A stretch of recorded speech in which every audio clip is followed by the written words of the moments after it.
लगातार बारा सुहावन हो, सावन के महीना ही पावन हो, पावन हो। लगातार बारा सुहावन हो, सावन के महीना ही पावन हो।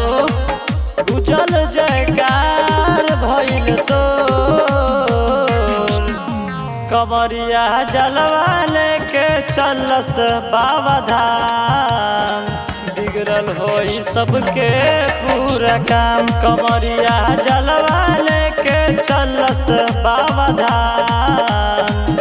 बिगड़ल होई सबके पूरा काम। बोला बोला शंकर भगवान की।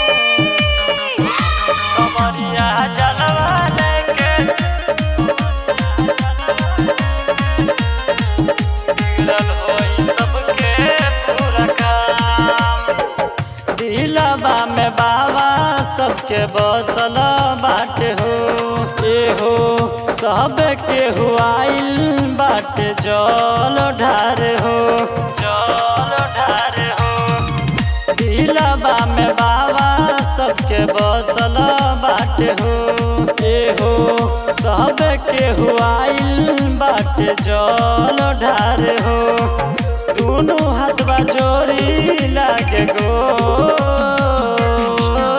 कंवरिया जलवा लेके चलस बाबा धाम। बिगड़ल होई सबके पूरा काम, कंवरिया जलवा लेके चलस बाबा धाम। बिगड़ल होई सबके पूरा काम। बोला शंकर भगवान की। कंवरिया जलवा लेके बिगड़ल होई सबके पूरा काम।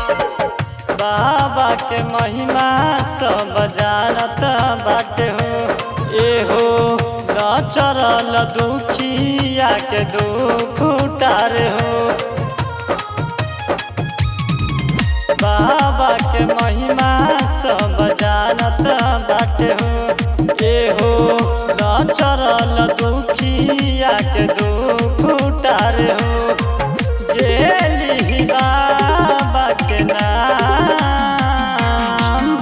कंवरिया जलवा लेके चलस बाबा धाम।